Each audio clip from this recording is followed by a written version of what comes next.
stockings, Russell. I beg your pardon? Stockings. What about them? Do you and Bob have them? Sarah, I know the straight world has some pretty bizarre misconceptions about the gay world. But I can assure you that Bob and I do not have stockings. Sorry, Russ, I didn't mean that. I wasn't implying... You know exactly what I meant. You're having me on, aren't you? I'm sorry.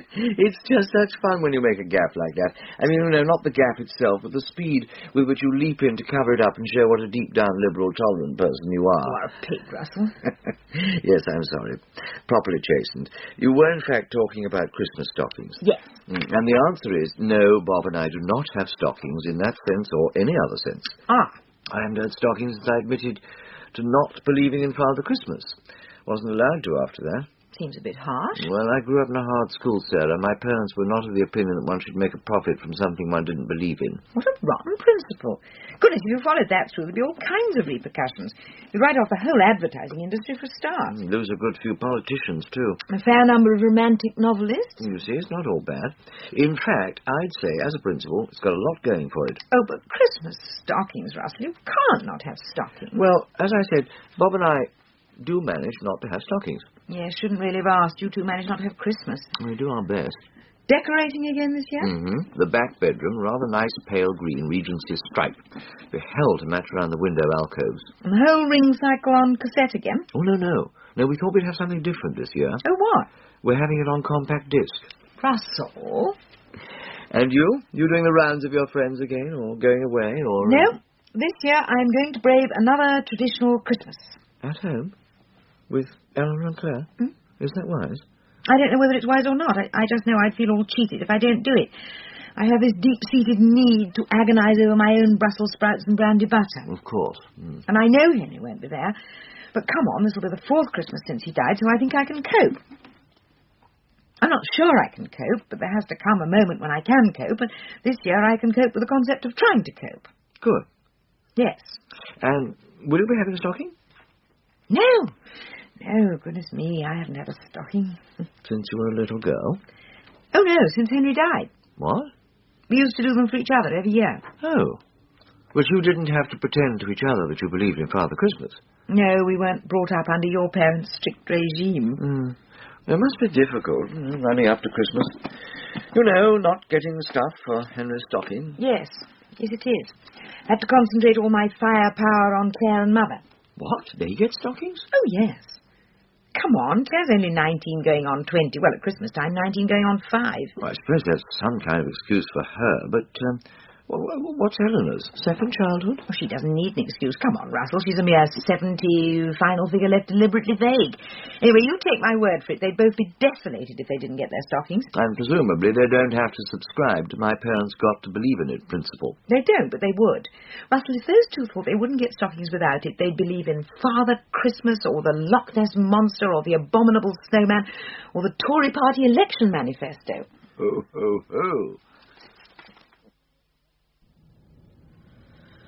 All right, whatever you say, Mummy. It is only one day, Clare, love. Yes. You can survive anything for one day. No, you can't. What do you mean? I mean, there are lots of things you can't survive for one day. Being held underwater, for instance. Clare, we are not talking about being held underwater. We are talking about Christmas. Where's the difference? Clare, you must be more positive about this. You can do what you like on Christmas Eve, you can do what you like on Boxing Day, but Christmas Day we're all going to be here together, and the least you can do is to... Make an effort. Well... Go on. That's what you were going to say, wasn't it? No. Well, yes. Well, yes. Yes, I was. Why shouldn't I? Not something I often ask, is it? Huh. Why shouldn't you make an effort? Why is it only when the family's involved that one needs to make an effort? In all other relationships, things happen in a fairly natural, instinctive way. But with the family, nothing's natural and instinctive. All family occasions just grind to a halt unless everyone involved makes an effort. That's not fair. No, of course it isn't. But fairness is another thing that doesn't play much part in family relationships. I don't know why you're being like this, Clare. Nor do I, really. I think it's just... Christmas puts so much pressure on everyone. It really looms, doesn't it? Yes, it does. I don't remember it looming so much when Daddy was alive. I think it probably did, but in a different way. It had a quick loom 3 weeks before when it seemed impossible that everything would ever get done in time. Then on the day, everything was more or less all right. Whereas now it just looms, and looms even more because it seems pretty unlikely that everything will be more or less all right on the day. Oh, no, I wouldn't say that. Oh, come on, Mummy. You, me and Granny stuck in the same room all that time. You know what we get like. Yes, I do. But I'm sure Christmas Day can work, even be quite fun. Huh. You know, if we all just relax and... Relax and what? Well, relax and... Relax and make an effort. Yes. Good trick if you can do it. I think that's an excellent idea, Sarah. Good, I'm glad somebody does. No, we've done enough of this gallivanting all over the place at Christmas. Oh, but it was only 1 year that we did. Much better that we should all be together, at home. That's what Christmas really should be. It'll be like Christmases we used to have when you were little. Not exactly like those, I think, Mother. Yes, it will be. We can get back to the correct Christmas Day timetable. What do you mean by the correct Christmas Day timetable? I mean, no opening of stockings till 7:30, breakfast at 8:30, church at 10, lunch on the dot of 1, all cleared away by 3 in time for the Queen, a brisk walk, then under the tree presents, party games and stimulating conversation in the evening, cold ham and mince pies, and an early bed by 10:30. That is the correct Christmas Day timetable. There's nothing correct about that. It's just the way you think it should happen. Yes, well, all right. That comes to the same thing, doesn't it? And we can get away from some of these little aberrations which have crept into your Christmases over the years. Little aberrations? Things like staying in bed late, not going to church, watching television in the evenings. A certain general slackness of approach to the whole business. Mother, that certain general slackness of approach is the way Henry and I wanted to have our Christmases. What you speak of as little aberrations are things that we worked out together over nearly 20 years of marriage. That still doesn't make them correct, Sarah, dear. But what is all this correct? Where have you got these ideas from? Christmas is primarily a religious festival, you know, Sarah, dear. Christmas is about God. A fact that all too often gets forgotten these days. Yes, all right, it's a religious festival. But nowhere has God written that it is incorrect to have your under-the-tree presents until after you've had a brisk walk on Christmas afternoon. No, well, of course he hasn't written it, but he's implied it. Oh, where? Oh, honestly, Sarah, your approach to religion is so literal. Look, Mother, I know you and God are like that. I know the two of you see eye to eye on absolutely everything. But I think there might come a point when he gets a bit sick of you putting words into his mouth. I'm not putting words into his mouth. I'm not saying anything that isn't common sense. And since God, by definition, must have more common sense than any mere human, then obviously he would agree with what I say. I think there might be a tiny logical flaw in that statement, Mother. Are you accusing God of being illogical? That's blasphemy. No, I'm not accusing God of being illogical. I'm accusing you of being illogical. Oh. I suppose in your terms that's blasphemy too. What? Listen, Mother, I want us all to have a good Christmas. I don't want us to argue. I just want us to have a nice time. But, and I'll say this now to avoid any misunderstandings later, I am inviting you and Claire into my bit of the house for Christmas Day. Yes, I know. Which means that I will be your hostess, which means that the day will be structured as I think appropriate, and I don't want to have any timetable, correct or otherwise, imposed on it. Is that clear? Very clear, dear. Good. Mind you, I still think you'll find my timetable is the best. You had very good childhood Christmases. Well, Oh, you did, dear. No question. My way is the best way. Yes, Mother, I know that has been the basic belief of your whole life, and I know you followed it in a way that makes Frank Sinatra sound positively unsure of himself. But there are certain points on which this Christmas Day may diverge from your blueprint. Oh, dear, what sort of points? Well, for example, I don't think the three of us will be able to get through the whole day without watching television. Sarah, if God had intended people to watch television at Christmas, he'd have put a set next to the manger in Bethlehem. Oh, Mother, don't be ridiculous. Anyway, you always watch television at Christmas. Only when forced to. When my daughter makes me slump in front of some tawdry sitcom, I have little choice. You watch the Queen from choice? That is different, Sarah. I don't watch the Queen because she's on television. I watch her because she's the Queen. And if you can't tell the difference between the Queen and a sitcom, then I don't hold out much hope for you. Mother! But, Sarah, she isn't actually saying that the whole of your married life was a little aberration. Not in so many words, no. But that implication is always lurking under the surface. Oh, come on. I think you're being a bit, What? Paranoid? Yes. No, Russell, there is no such thing as paranoia when you live with my mother. Well, I'm not so sure. I mean, some of the things you say about her are pretty extreme. Oh, but, Russell, remember, paranoia is the delusion that people are trying to get at you. With Mother, there's no delusion. It's the real thing. I'm not paranoid, honestly. She actually is trying to get at me all the time. Well, perhaps. Of course, that's exactly what you would say if you were paranoid. Yes. Yes. Look, don't let's get too involved in that. What I'm saying is that there is, in every mother, however much she pretends otherwise, a secret desire for her children to come back to her. Having found the big bad world too big and too bad. Exactly. Well, in most cases it can remain a little distant gleam of fantasy, but my mother's actually in the position where that fantasy is a potential reality. Except that doesn't take into account the individuals involved. I mean, you've got far too much personality to subordinate yourself to her that way. Oh, I know that. But what hurts me is when she seems just to wipe out everything that happened from the moment I left home till the moment the two of us started living in the same house again. Henry? Yes. All of Henry. As if my whole marriage, the most important part of my life, the most rewarding part of my life so far, as if that were just... A little aberration. I shouldn't let it get to me, but sometimes it does. I'm sure. Well, I don't think that situation's going to change. I mean, all you can do about it is not show her that it's getting to you. At least deny her that satisfaction. You're right. Yes. Oh, incidentally, you know you asked me to keep an eye out for books that might be suitable for Eleanor's stocking. Yes. Well, I had a few thoughts. Couldn't find a copy of Machiavelli. If you had, the irony would have been lost on her. Anyway, not much she could learn there. She might be able to teach him a thing or two, though. Anyway, what I did find was, this. Perfect, Russell. Yeah. I remember you said, anything about the Queen Mother. Precisely. If there's one thing Mother wants from a book, it's to be able to identify with the characters. Well, I think she has a lousy job. The Queen? Yes. Imagine spending your entire life feigning polite interest in hydroelectric development. Oh, Claire, I think there's a bit more to it than that. That certainly is, Claire. And I'm very distressed to hear you speaking in this way. I don't like Republican talk under my roof. It isn't Republican talk. Come to that, it isn't your roof. I'm not knocking the Queen, Granny. I think she does an utterly thankless job with great dignity. Thankless? Yes. Being polite to people all the time. I couldn't do that. Clearly. I think it must be the worst job in the world. I know you'd hate it, love, but some people do actually like that sort of thing. Who? Well, politicians do a lot of it, As you said, feigning polite interest in hydroelectric developments. Oh, yes, but they have a motive. They do it for the power.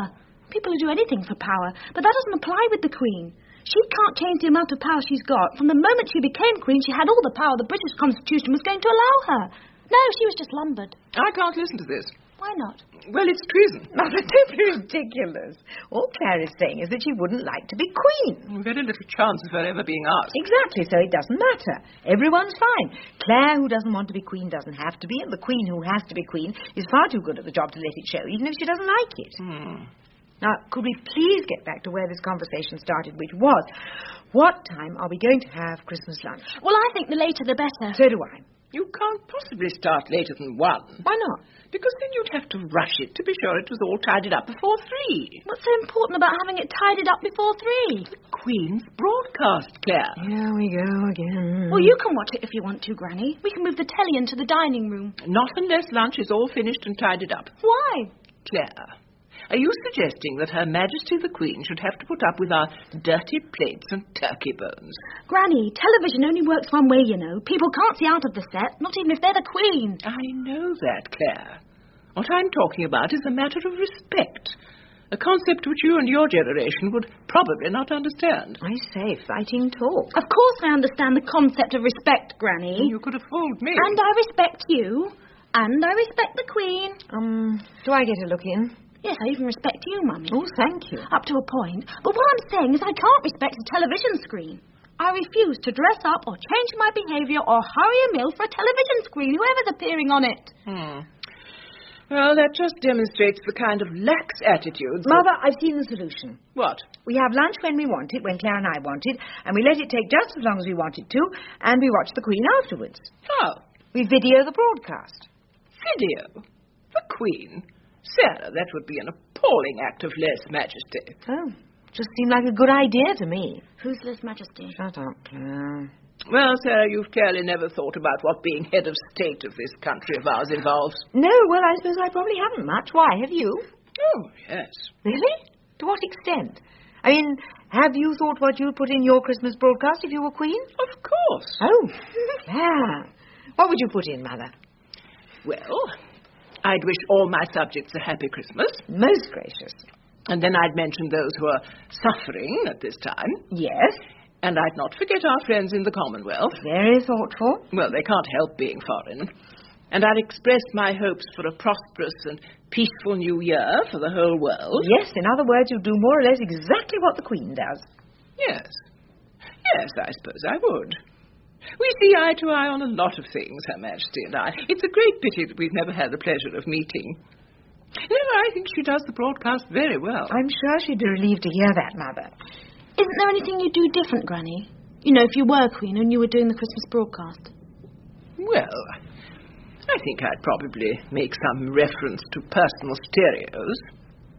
What, Mother? You know, those little record player things young people carry around with bits of foam rubber in their ears. Yes, I do know what you mean by personal stereos. I just can't see what they have to do with the Queen's Christmas broadcast. Maybe the Queen has one, secreted in her hat.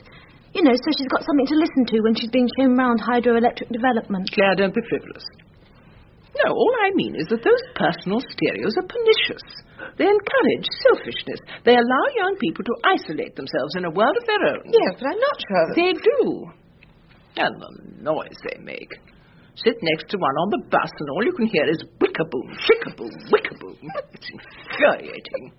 Like not quite overhearing enough of someone's conversation to get all the details. Yes, I'm sure you know all about that, Mother. And what I'm saying is that the Queen is uniquely placed to say something about that kind of menace.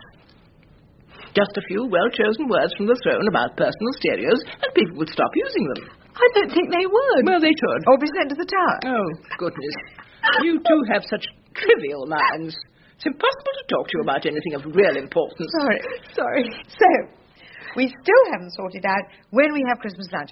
Mother, are you really insistent on this having everything cleared up before the Queen's broadcast at 3 business? Sarah, I'd have thought it was no more than common politeness and respect. I mean, the Queen is a very busy person, and if she's prepared to disrupt her Christmas afternoon to address the nation, then the least the nation can do is to see that it's got the washing up done beforehand.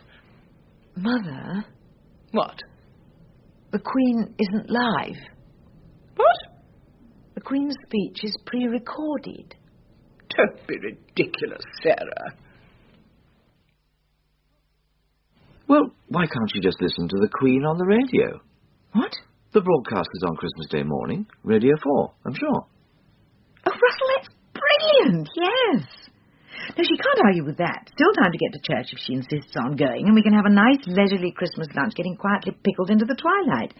And Mother can't make any fuss about hearing it on the radio after all the things she said about watching television on Christmas Day. She has, in fact, got herself into something of a cleft stick. And Russell, Mother spends so much of her time in cleft sticks, it's a wonder she can still stand upright. You seem relatively breezy about the whole prospect of Christmas. It'll be all right. We'll survive. Incidentally, Russell, I know you don't approve of profiting from something you don't believe in. Now, my parents said that. I never did. Good, because I got you this. Oh, Sarah. Can I open it? A Christmas present shouldn't really be open till Christmas Day. Ideally in the afternoon, after a brisk walk. That's it. Still, since I don't believe in Christmas Day, I certainly don't believe in brisk walks.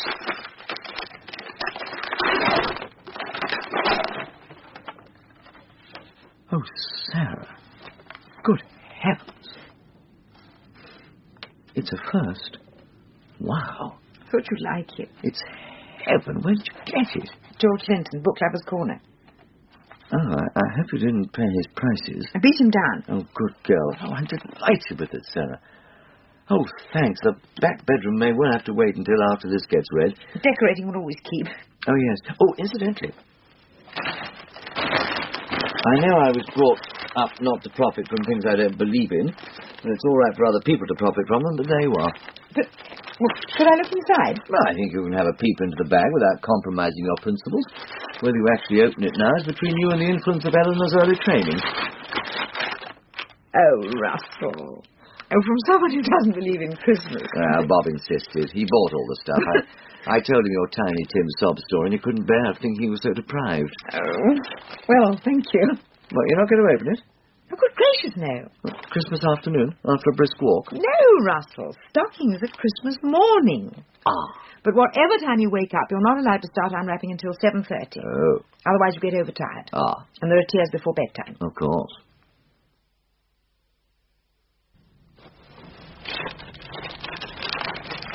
Hey, Mummy, thank you. Oh, still the chocolate orange in the toe. Couldn't let you down on that, could I? Anyway, thanks. I love being treated like a 5-year-old. I know. This book about the Queen Mother is quite delightful. I mean, look at that photograph. What a splendid, dignified, truly royal-looking personage. Takes one to know one. What? Nothing. Oh, look! What on earth are those? Hard-boiled quail's eggs. I must say the things in your stockings do seem a trifle odd, Sarah. Oh, that's Bob. He'd never go for anything conventional if he could find an alternative. So I've heard. Last thing right down in the toe. Ah. Oh. What on earth is that? It's a keyring, I think, Mother. Yes, it is. Look, you press that and... Oh. How disgusting. Yes, but quite funny. I don't think that vulgarity is ever funny, Oh, Sarah. but Mother, you must admit, when you press this... Well, well, I can see that. I suppose it could be thought of as mildly amusing, in a very common way. Of course, Mother. Anyway, it's the thought that counts. I don't think thoughts of a vulgar kind ever count for much, Sarah. No, of course not. Anyone want a bit of chocolate orange? Oh, thanks. No, thank you, dear. I really think you two should be getting dressed now. What? Well, it'll soon be the broadcast. You weren't thinking of lolling around listening to Her Majesty in your night things, were you? But, Granny... You have to have some standards. Yes, of course. What's the time? Well, it's... Oh, goodness, it's nearly 1:30. Oh, we haven't got time to get dressed. No. Oh, dear, you really should have set your alarm earlier, Sarah. Then you'd have had time to make yourself respectable, like me. Yes, you do look very smart, Ma. Thank you, dear. I still think the hat's a bit much, Granny. We all show respect in our own ways, Claire. Of course. That is, those of us who have any idea of what showing respect means. Listen, Granny, I Look, have it's nearly time. We'd better switch on. Yes. Just a moment before you do. Claire, at least do your dressing gown up. All right. And empty that mouthful immediately. You can't listen to the Queen with your mouth full. Oh, Mother. Quiet, Sarah. And Sarah, for heaven's sake, sit up straight. Better? It'll have to do. You might at least have run a comb through your hair. Now don't frown, Claire. Very well, Sarah, dear. You may switch the wireless on now. Ah. Now look at that, Sarah. You can get a whole set of decorative medallions commemorating Winston Churchill. It's called the Finest Hours Collection. Each medallion is individually sculptured. Really? Yes. Crafted in 22-carat gold, plated on solid bronze. Oh, well. It says, the purchaser of this elegant set would not only become the proud owner of a work of art, but also be making a very shrewd investment. Oh, yes.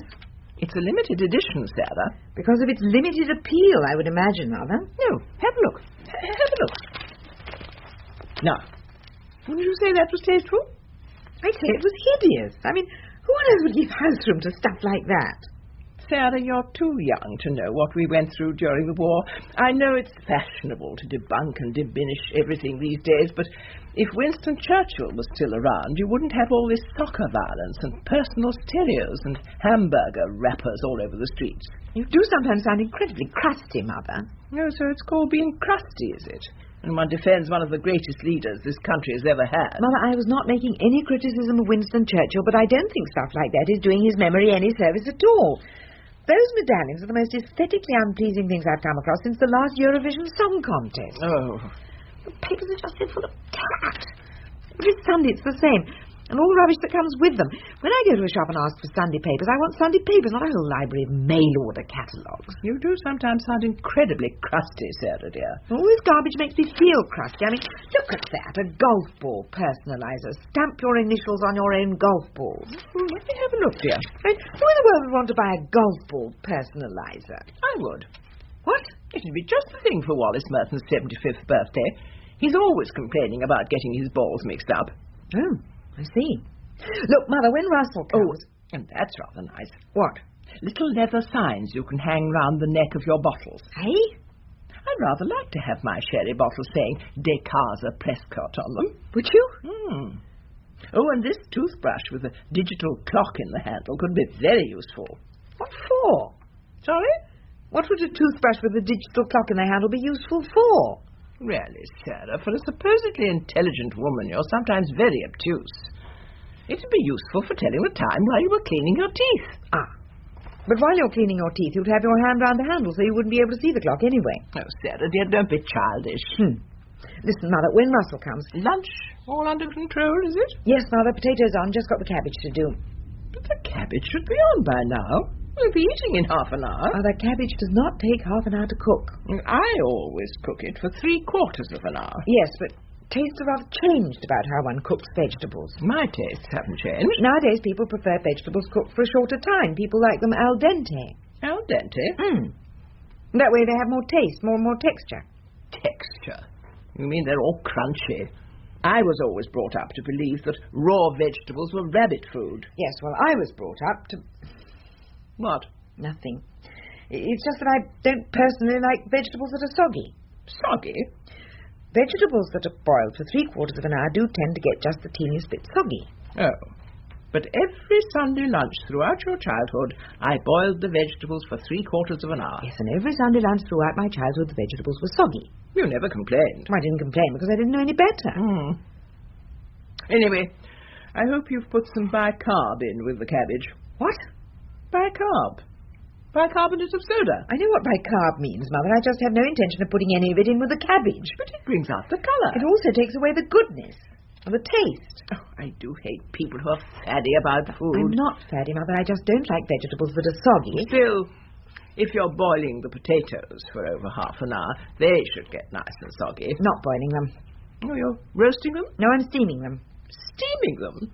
You don't steam potatoes, Sarah. I am steaming the potatoes, Mother. No, dear. In certain circumstances, you steam fish when someone's ill or something. You don't steam potatoes. Mother, these are beautiful new potatoes. You take my word for it, they will taste wonderful steamed. But it takes all the goodness out. Things should be allowed to boil in their own juices. And a bit of bicarb. Not for potatoes, Sarah. As I said, things should boil in their own juices and lots of water. It's healthier. In the same way, I suppose, that you think baths are healthier than showers, Mother. Exactly, Sarah. I'm so glad you understand. Anyway, look, when Russell comes, lay off Claire. What? Look, you know we haven't heard the full story of why Claire came back from Australia. No, but I'll find out. Don't worry. Well, that's what I'm saying. I do worry. I don't want Australia to come up in conversation. Why ever not?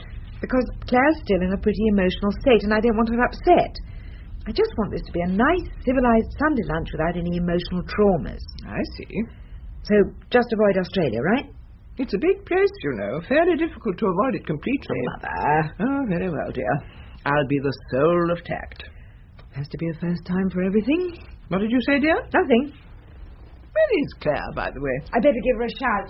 Yes, and I really would put the cabbage on now, Sarah. I'll put it on when I want to, Mother. Now, this briefcase-sized portable solarium looks rather useful.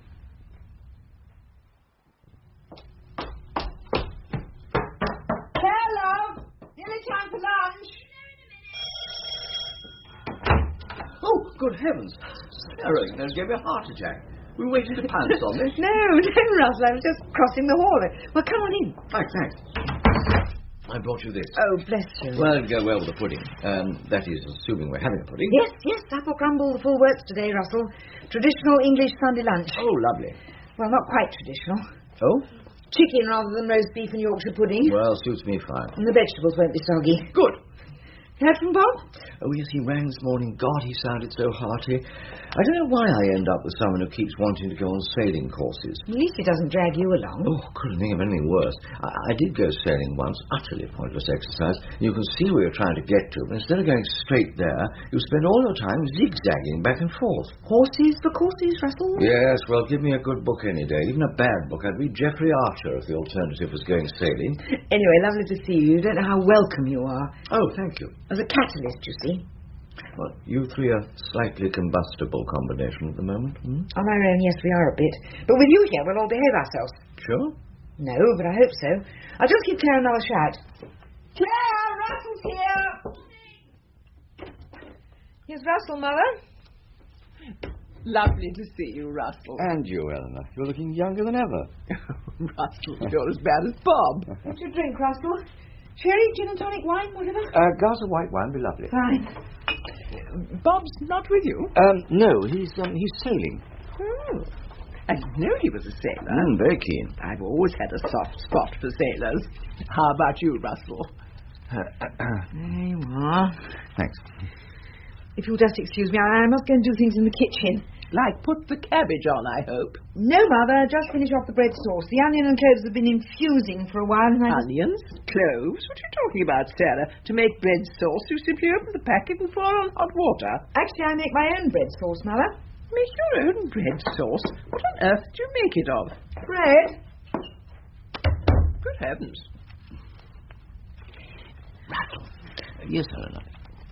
There's something Sarah and I wondered whether you could do for us. Oh, what? It's a sort of favour. We'd be most grateful. Anything I can do to help? Well, it's just that it had come better from an outsider. Oh. And you are an outsider. What? Well, I don't mean that. I mean in family terms. Ah, yes. Look, you know Clare has come back from Australia. Yes, that news had sort of percolated through the system. And I don't know if Sarah told you this, but while Clare was in Australia, she was living with a man. Well, Sarah has kept me more or less up to date with what's been going on. Oh, has she? Anyway, so Clare was living with this man called Julian. Yes, I met him. He came to the shop once. Oh. Well, look. Now she's back, and clearly the relationship didn't work out. But Clare hasn't really told us anything about what happened. Well, perhaps she doesn't want to tell you anything about what happened. But we want to know. Well, lots of things one wants to know and never finds out about. But in this case, we need to know. Why? Well, Sarah is Clare's mother. Yes. And I'm her grandmother. Yes. Well, so we need to know, don't we? Well, I don't know. I mean, I thought by definition a private life should be private. The individual should only reveal as much of it as he or she wishes to. You aren't in favour of all this snooping into people's private lives that the sensational Sunday papers go in for, are you? No, of course I'm not. But I'm talking about within the family. And within the family, snooping's all right. Is that it? Yes. Within the family, it doesn't count as snooping. It's just keeping oneself informed. Ah. For the good of the other individuals involved. I'm not quite sure I see the distinction. Well, there is one. You can take my word for it. Oh. Well, all right. What do you want me to do? Well, we just thought, Sarah and I, that as someone who's not family, it would be easier for you, casually, to ask Clare about Australia. I see. So I say sort of, how was Australia? That kind of thing, yes. And Clare says, fine, and that's probably the end of the conversation. Well, no, Russell, you see, you mustn't leave it like that. No? No, you must ask some supplementary questions. Supplementary questions? Yes. Subtle supplementary questions. Oh, I see. Like sort of, I say, how did you like Sydney? Yes. And she says Sydney was fine too. I think you might have to be a bit more specific than that, Russell. Not specific, but subtle. That's it. Oh, well. And casual. It must be casual. You mustn't give Clare the feeling that she's being pumped for information. I see. Specific, subtle, but casual. Exactly. Something on the lines of, oh, and by the way, Clare, what did actually happen between you and Julian? Yes, that'd be fine. Yeah. Are you sure that Sarah wants me to do this, Eleanor? Of course, Russell. Sarah and I are both equally keen to find out what happened. I mean, am I likely ever to suggest something that Sarah wouldn't approve of? Well... Oh, Clare. Hello, Granny. Hello, Russell. Hello, Clare. Well, I'm sure Sarah wouldn't mind if I got you a drink. What would you like? A glass of wine, please. Right.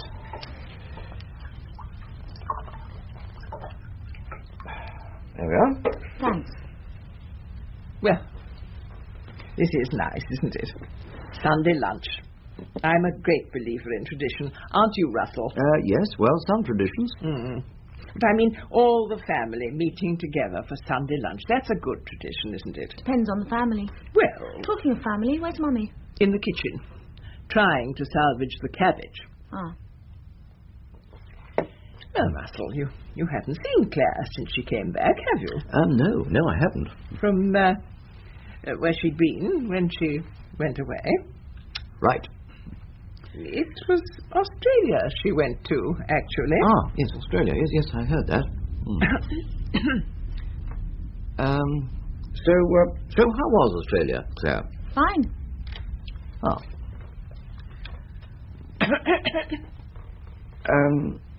How did you like Sydney? Sydney was fine, too. Good. And, other things? Other things? Well, yes. Other things. In Australia. What sort of other things? Other things. In Australia. How were they? What? Things like kangaroos. Yes. Kangaroos, if you like. Did you see a lot of kangaroos? No, not in Sydney. No. Well, no, I suppose you wouldn't. Wasn't there something else you wanted to ask Claire about, Russell? Was there? Yes, there was. Something else about Australia. Oh. I'm sure she won't mind telling you. Telling you what, Russell? About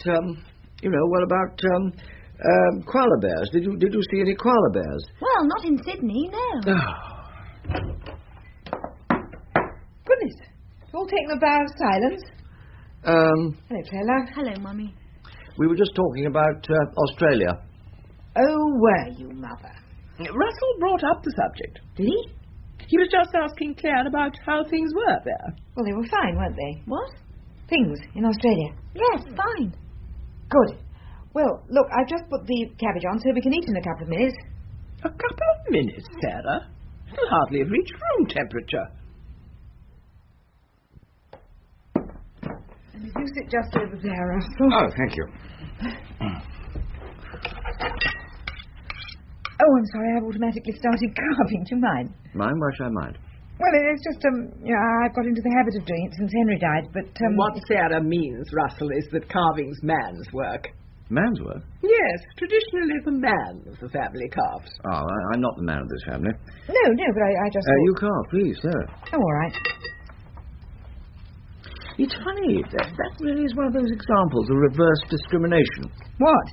Well, it's very sexist in this day and age to think carving should only be done by a man. Well, it's traditional. I'm sure it goes back into prehistory. Man as the hunter and gatherer.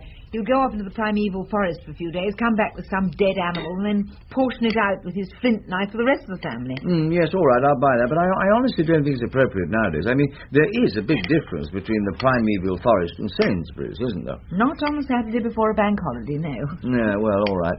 But usually it's the woman who goes off hunting and gathering in Sainsbury's anyway. Well, that's true. And the average man spends virtually no time at all in the kitchen. Well, you spend a lot of time in the kitchen. You and Bob are both excellent cooks. Yes, but I'm afraid, given the way society is organised at the moment, Bob and I hardly qualify as average men. Oh, but I just thought you'd be absolutely typical of... Oh, I see what you mean. Now, Russell, what would you like? Oh, serve the others first. No. No, it must be ladies first. That's very thoughtful of you, Russell, dear. But you see, you're a guest. Ah. The rest of us are family. I see. So, being a guest makes all the difference, doesn't it? Oh, yes. Yes, it means we're nice to you. Anyway, Russell, you have a leg, won't you? All right. What, would you rather not have a leg? Well, I'm sure you will, Russell. Men like legs. Yes, I'm sure some men do. In my case, I'm afraid I prefer breast. Well, that's fine. I'll cut you some breast. That's quite a surprise, Russell. Do you know I'd have put you down as a leg man rather than a breast man? Oh, really? There you are, Russell. I hope you don't mind, sir. I just, do prefer white meat. I'm sorry, it's just another example of reverse sexism. Men always assume to want the legs. Eating legs is man's work. Living up to that kind of macho Henry VIII image, I suppose. Yes, while the delicate females nibble on tender morsels of breast. Exactly. Now, as a man, it'd be quite easy to go through life without ever knowing what the white meat of chicken tastes like. Like Queen Elizabeth never knowing what a hot meal tasted like. Exactly. What? Well, that's ridiculous. No, it's supposed to be that there was so much formality and ceremonial around in the serving. But of course she's had hot meals on royal tours and things. I've seen her at banquets on television. I think we're talking about different Queen Elizabeths, Mother. Oh? Well, I think people make a lot of fuss about the taste of meat and that kind of thing. I personally don't think the white meat and the dark meat of a chicken taste so very different. Oh, well, fine, you can have a leg then, Mother. Oh, thank you. Do help yourself to vegetables, Russell. Potatoes over there, and that one next to you is Fresh salad. Well, looks like cabbage. You wait till you taste it. And could you pass Russell a dish next to you, Mother? Yes, dear. Good heavens, Sarah. These peas haven't been shelled. Well, they're pretty mingy ones, anyway. Those are mashed too, Mother. Oh, are they? They would be. As it comes for you, Claire. Please, not too much.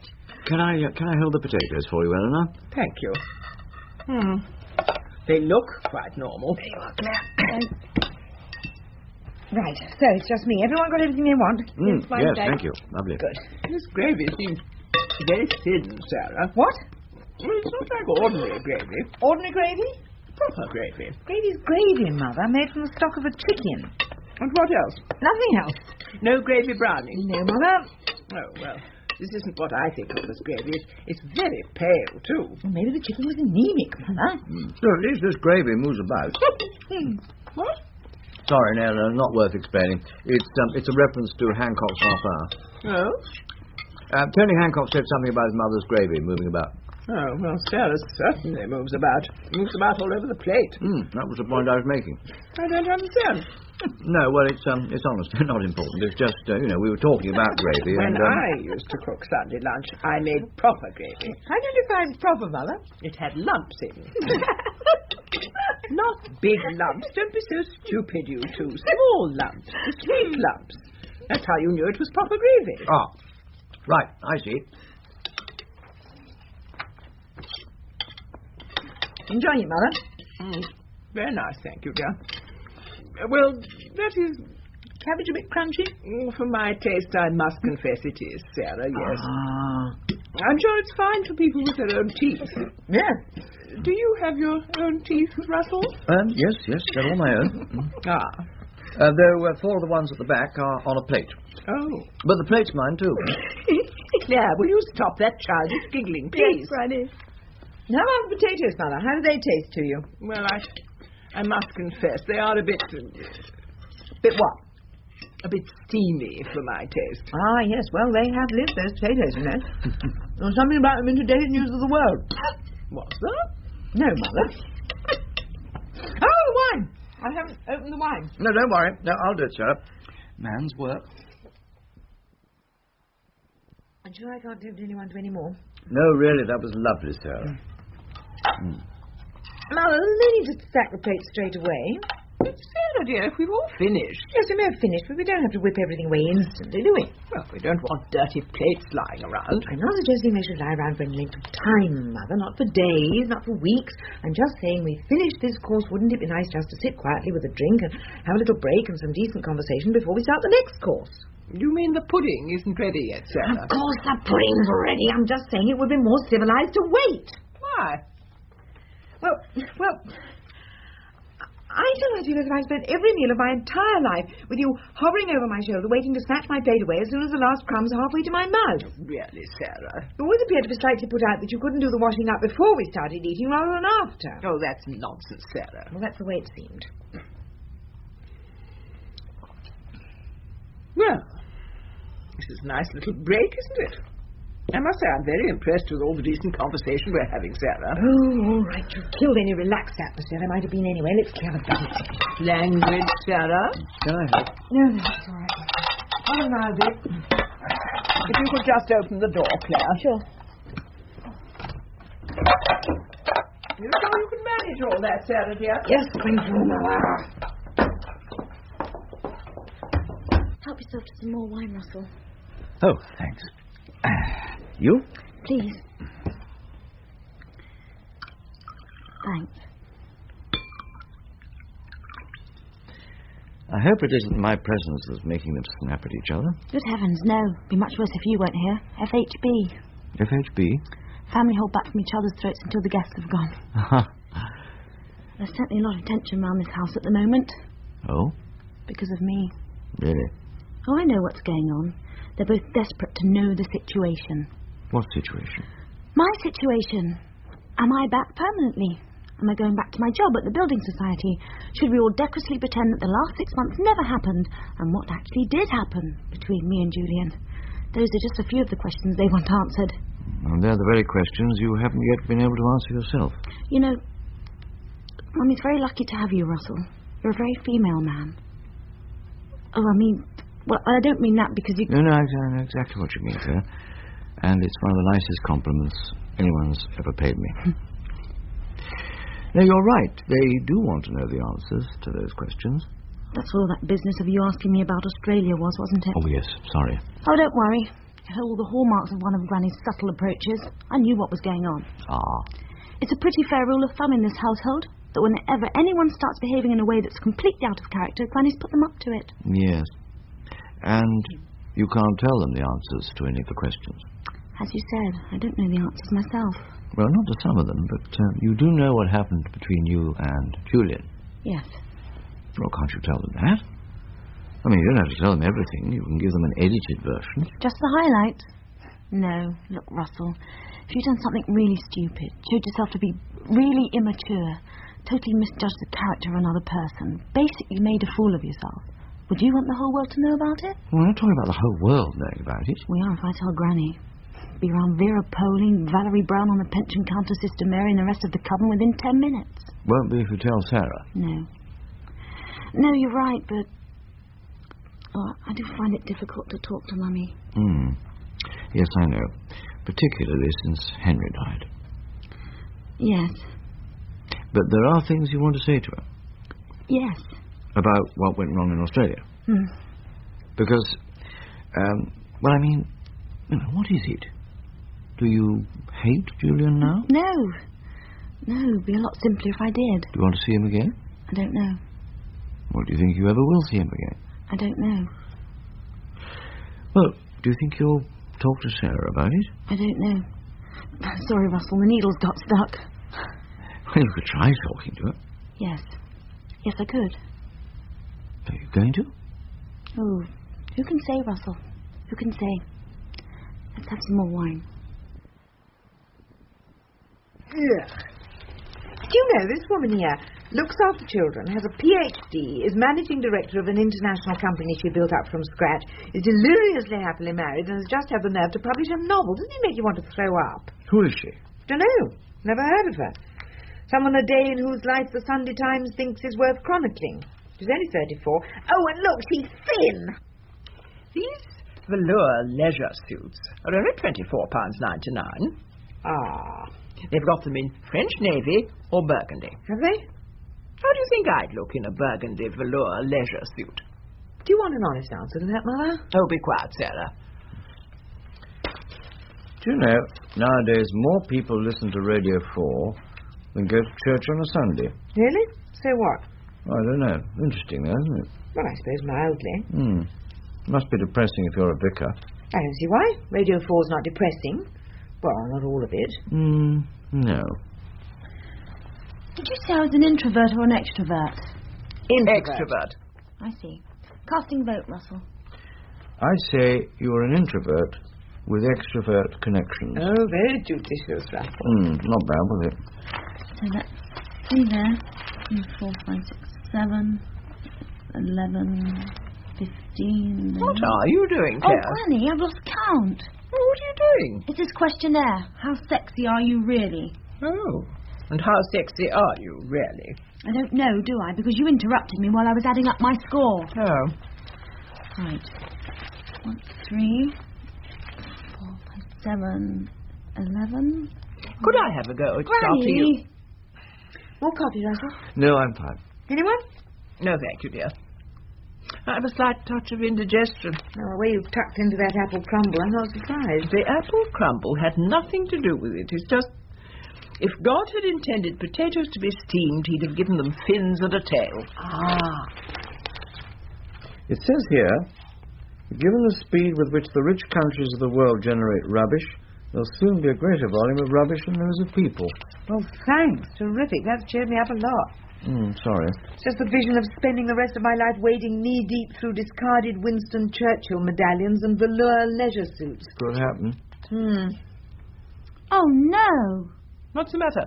I've only got 28. What does that mean? Let's have a look. 25 to 30. My, you're a dark horse, aren't you? You look as if butter wouldn't melt in your mouth. Do I?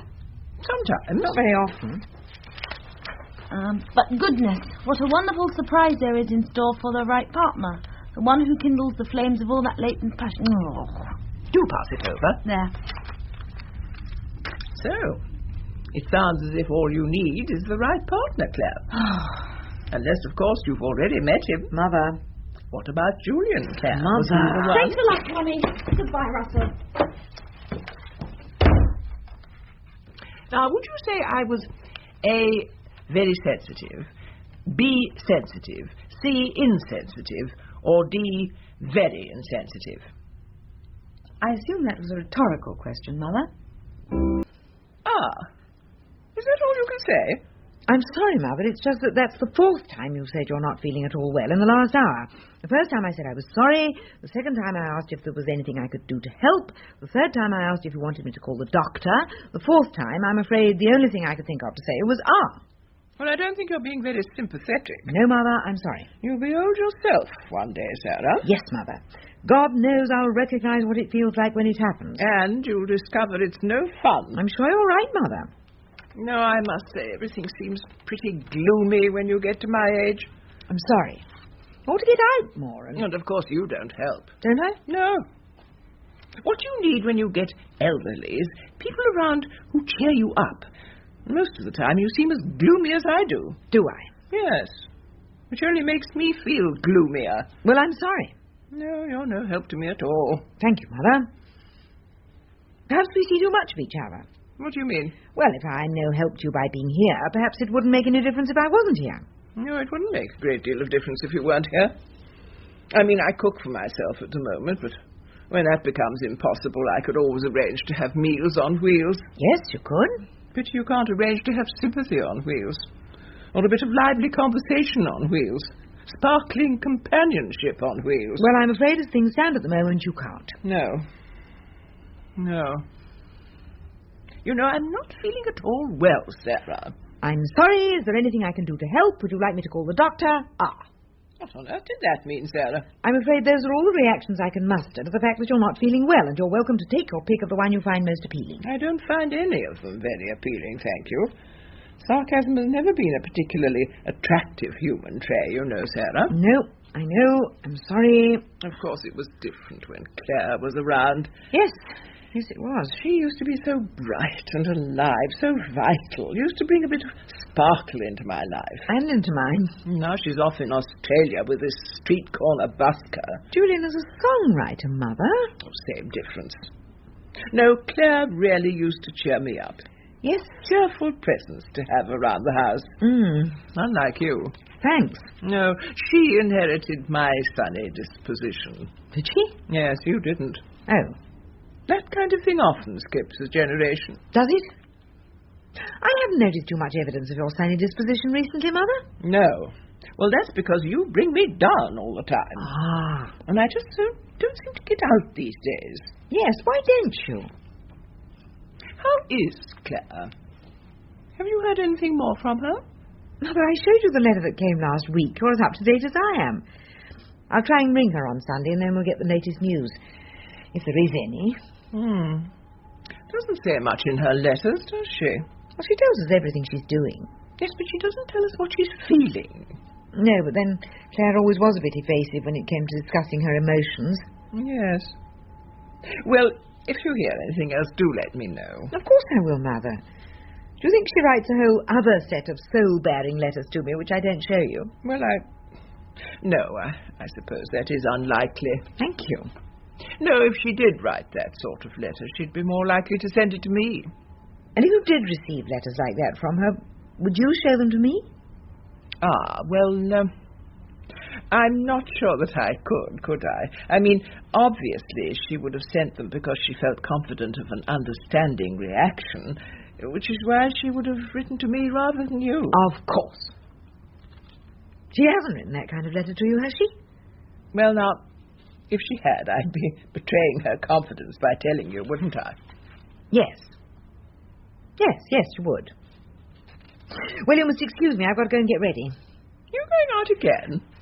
Mother, tonight is Tuesday night. I am going to my Italian class, and you may or may not have observed that this is the first evening I've been out since last Tuesday's Italian class. Oh, is it?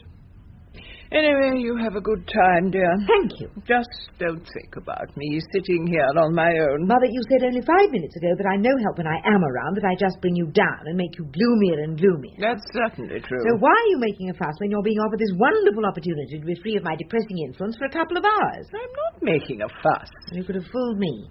It's just that this evening I'm not feeling at all well, Sarah, dear. Mother! Oh, it's all humbug, Sarah. Yes, I'm sure part of it's humbug, but I do worry about her. Which is exactly what she intends you to do. Look, you know what Eleanor's like. I mean, I love your mother dearly, but the fact remains she's a wicked old emotional blackmailer with the hide of a rhinoceros, an ego the size of Caligula's, and the moral sensibility of King Herod. Speaks well of you too, Russell. No, but really, Sarah, I mean, look, you mustn't let her manipulate you. Well, the trouble is, since Clare's been gone, we do live more and more in each other's pockets. I mean, she has her separate flat. You should get out more. I know I should, but you lose the habit. It all becomes such an effort. Your confidence goes.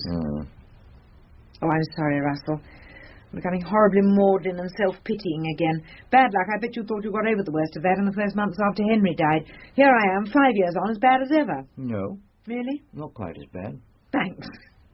No, seriously, I don't think you and Eleanor got enough stimulus. You don't get out enough. You don't see enough different people. You just stay in the house and get on each other's nerves. Very common situation. It's called family life.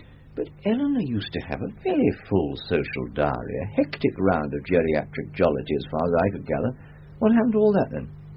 Oh, I think she just lost touch a bit when she was laid up with her bad leg, just before Clare went to Australia. Just before you and she went to Florence? Ugh, don't talk about it. I still can't see an Italian painting without hearing Mother's voice saying the figure on the cross has got ears like Wallace Merton's. Anyway, as I say, she lost touch a bit then and while we were in Italy, and I don't know, one or two of her crowd have died. What about Vera Poling? I was always hearing about Vera Poling and her daughter, who was married to, what was merchant banker, yes. Yeah, well, what's happened to Vera Poling? Did she die? No, not as far as I know. All right, though. Mother's hardly mentioned her for months. And now I come to think of it, I haven't seen Vera around at our place, and I don't recall Mother going up to the Sycamores recently. I wonder what's happened. I think they've had a row. I think Eleanor's done something to offend Vera. Could be. Something so frightful she's been ostracised by the septuagenarian smart set. Possible. Which is why she spends all her time sitting at home and taking it out on you. Do you know, Russell, I think you could be right.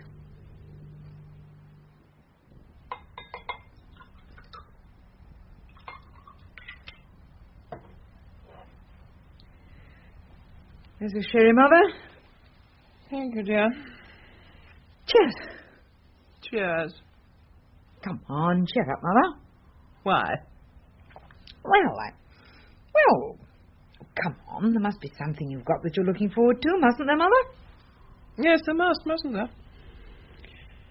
No, I can't think of anything. Well, we're about to have Sunday lunch, apart from anything else. Beef, Yorkshire pudding, roast potatoes, the lot. You like that? Yes. Yes, the trouble is, I seem to be losing my sense of taste these days. That happens as you get older, Sarah, dear. Oh, I see. Isn't the Bridge Club over 70s tournament coming up soon? Is it? I don't know. Mother, you always enjoy that. You must know when it is. No, dear.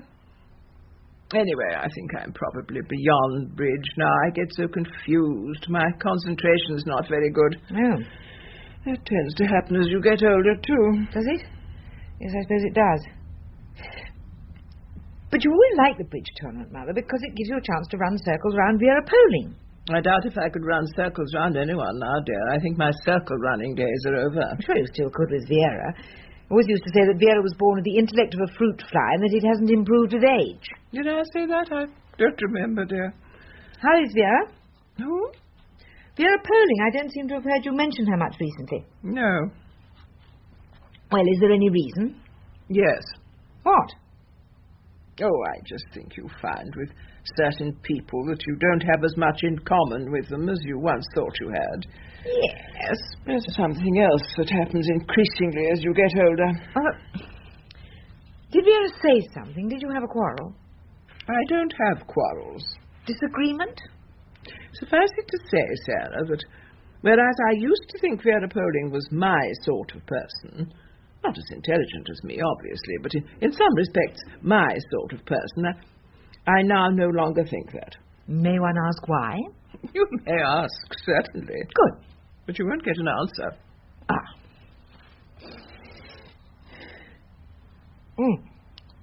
Is that the time? I'll try calling Claire. I'm never exactly sure what the time difference is, but it's around 10 hours.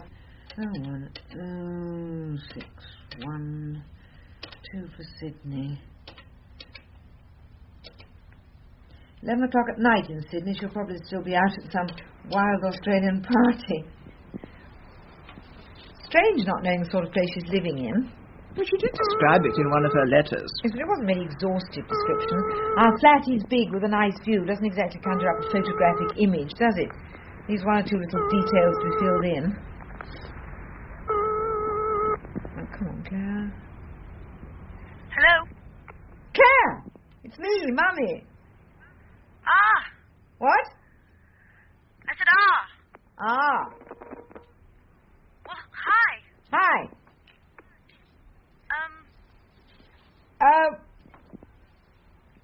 Well... Look, this is slightly expensive. We shouldn't really be wasting it all in monosyllables. No. No. Of course, actually, Mummy, monosyllables are much cheaper than longer words. Yes? Yes, you can get more of them in. Ah. Mind you, you can probably say less with them. I mean, a conversation made out completely of monosyllables could be pretty limited. Yes. Anyway, I didn't really ring up to discuss the relative merits of monosyllables and polysyllables. How are you? Fine.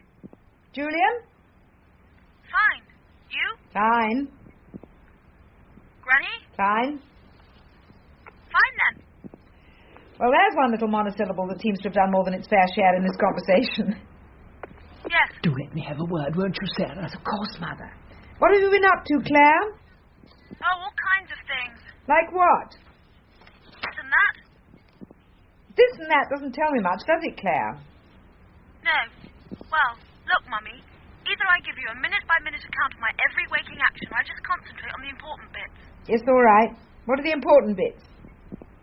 Oh, nothing special. You haven't done anything special since we last spoke? Not really, no. Oh. You will let me talk, won't you, Sarah? Of course, Mother. Is Julian there? Not at the moment, no. I've just come back from a party. He decided to stay a bit longer. I wanted an early night. Oh. You're not ill, are you? No, of course I'm not, Mummy. I just want to have an early night. You know I often have an early night when there's nothing wrong with me. Yes.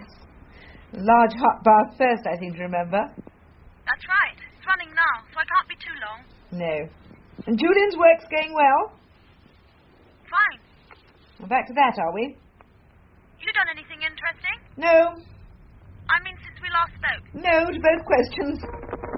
Ah. Granny and I are about to sit down to Sunday lunch. Roast beef, Yorkshire pudding, roast potatoes. Oh, don't talk about it. Does it make you feel homesick? No. It's just that it's so hot here, I couldn't face the idea of all that. Ah. Look, my bath's nearly run. I'd better go make sure Don't it's not go coming quite up. yet. There are so many things I want to ask you. Like what? Well, just to talk, and I don't know, it's sort of hearing your voice Does sounding Granny want a word? Yes, she does. Well, perhaps you better pass me over. Yes, of course. Mother. Hello, Claire, darling. Hello, Granny. How are you? Fine. And you? Fine. You're really keeping well? Fit as a fiddle, Claire. And busy? The old social life ticking over all right? Never busier. Hardly time to turn round. Any particular excitements on the horizon? So many, I don't know where to begin. Well, look, write and tell me all about them. My bath's overflowing. I've got to dash. All right, Claire, darling. Oh, I must tell you, I'm still watching Neighbours religiously every day to keep up to date with what you're doing. Yes. Our life isn't exactly like Neighbours, Granny. Well, I'm sure there are more similarities than differences. Well, look, I haven't got time to go into that now or I'll flood the flat. Must dash. Yes, lots of love, Claire. Bye. No, I just wanted to... Bye. She sounded in good spirits, didn't she? But I just wanted to say goodbye to her. Oh, you'll be talking to her again soon. Yes, I suppose so. No, she really sounded on top of things. Yes, she wasn't the only one. What do you mean? Well, you were suddenly extremely perky, weren't you? None of this I'm not feeling at all well, was there? No, well, one has to put on a brave front, doesn't one? I don't want to depress Claire with how I'm really feeling, do I? After all, she is 12,000 miles away. But because I'm only a couple of yards away, it doesn't matter about depressing me with how you're really feeling. That's it, exactly, Sarah. And I don't know, Russell. I just find it so impossible talking to Claire at that kind of distance. I mean, we always needed time to be relaxed together before we started talking about things that mattered. And, it's difficult to get that kind of intimacy over thousands of miles of telephone cable at God knows what price per minute. Yes, I can see that. Letters don't help much either. Oh, no, it's a great and difficult skill, the epistolary relationship. I remember a few years back, Bob had to go into a 3-month course in Carlisle. We tried writing, but it didn't work. My letters were far too flowery. Literary, I suppose. And Bob's were, well, frankly, dull. Thanks, that's cheered me up enormously. No, I'm sorry. Look, don't you worry. You and Claire will always be close. Nothing can change that. I don't know. No, I think she's gone, really. And I should feel really happy for her. And all I feel is old and neglected and probably jealous. Unwanted, unneeded. Yes. I think I'd feel happier about it if I was convinced that everything was all right between Claire and Julian. Don't you think it is? I have no reason to think that it isn't. No positive, actual reason. It's just, when Claire goes all brittle and evasive on me, I start thinking there must be something wrong. Still, it is her life, and I am meant to be employed here working in this bookshop, not doing my impression of Claire Rayner's postbag. Right, what needs doing? Well, nothing much, really. We're pretty up to date on everything. You're a fat lot of help, Russell. Oh, incidentally. What? News on the Vera polling front. Really? Yes. Bob was in the post office yesterday, and he got chatting to that woman with the dyed red hair. On the pension counter? Yes, that's right. Valerie Brown, formerly an important substation in Mother's communications network. Yes. Well, anyway, apparently she was chatting away about everything under the sun. So what else is new? Including Eleanor. Oh. And Vera polling. Ah. And it turns out that, yes, they have had a row. About what?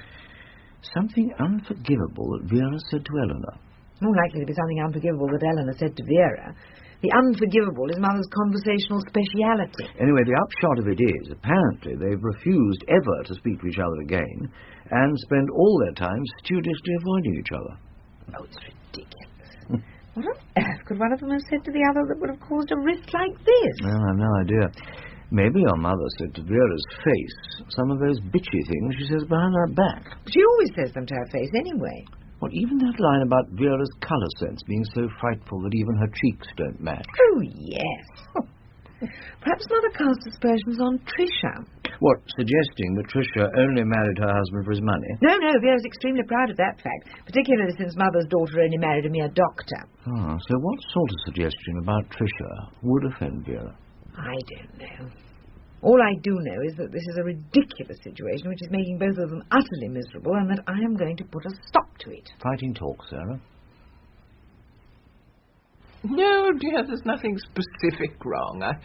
I'm just getting old, and so, of course, I can do fewer of the things that I used to be able to do. My faculties are failing, that's all. And so I don't go out anymore. No, I dare say there are a lot of things now that I've done for the last time. Last time I've gone on a foreign holiday.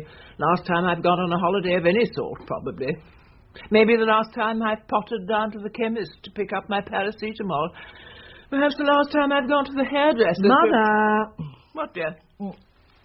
Listen, I think the reason you're not going out is because you've had a major row with Vera Polling. Oh? So you won't go down to the bridge club because you might meet her there. So you won't go out to tea with your cronies because... I don't have cronies, Sarah, dear. I have friends.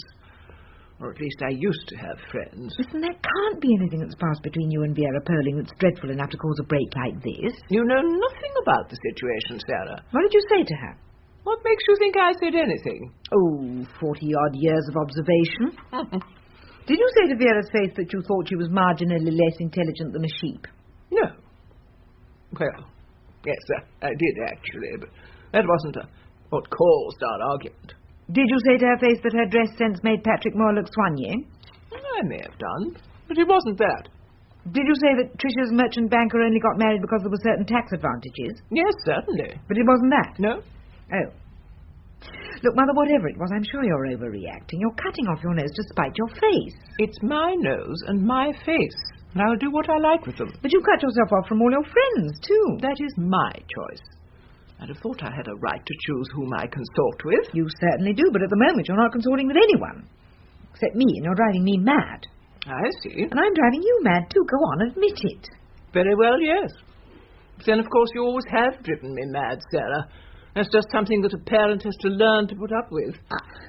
Anyway, look, Mother, all I'm saying is this has gone on long enough. You and Vera should make up. Nothing can be that important. To harbour grudges like this is just arrogant and pig-headed and vindictive. I see. So I'm arrogant, am I? Well, and pig-headed and vindictive. Look, I didn't. Yes, you did.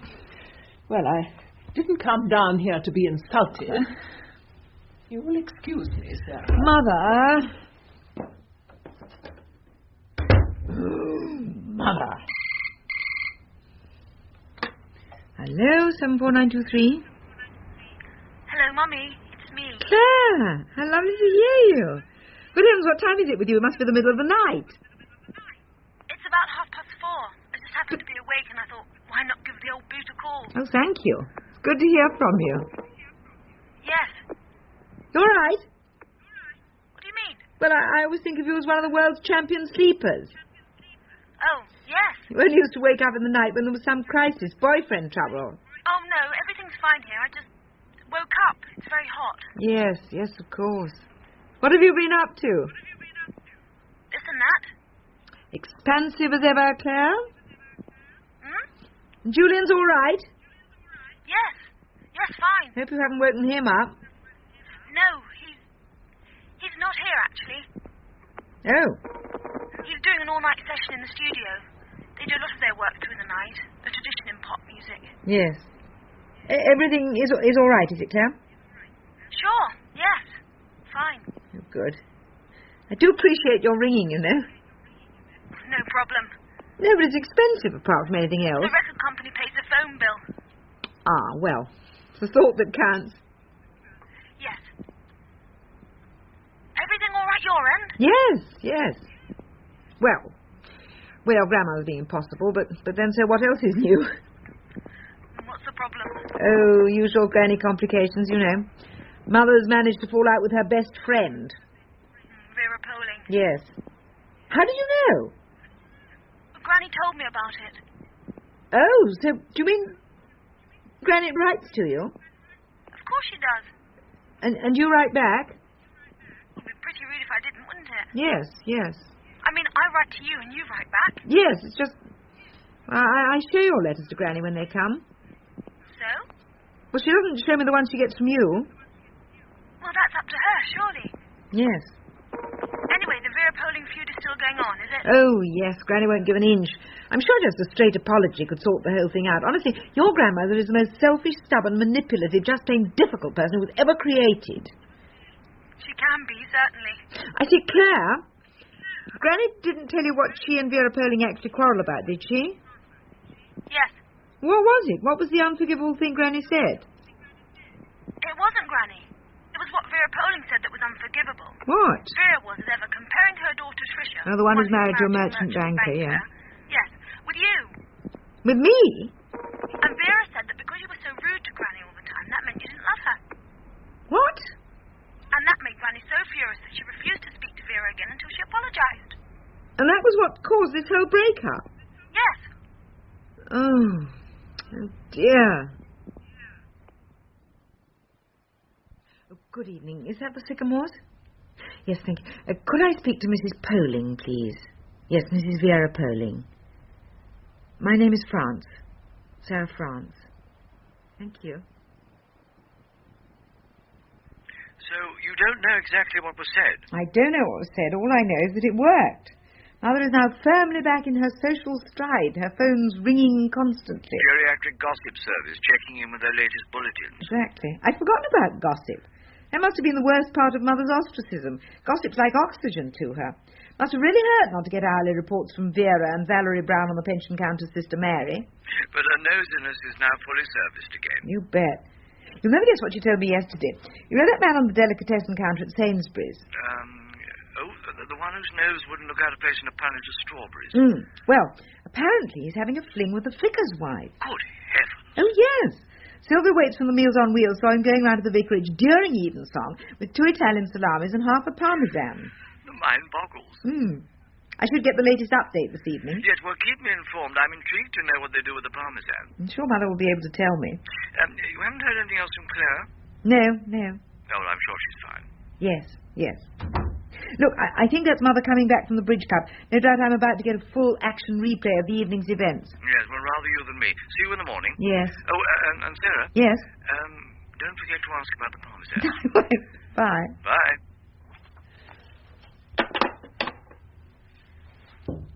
Come in, Mother. Oh. Sarah, dear. There you are. Goodness me, we've had such a silly evening at the Bridge Club. Oh, did you? Good. It was the over-70s tournament, you know. And quite honestly, why Vera Poling even attempts to play the game, I do not begin to understand.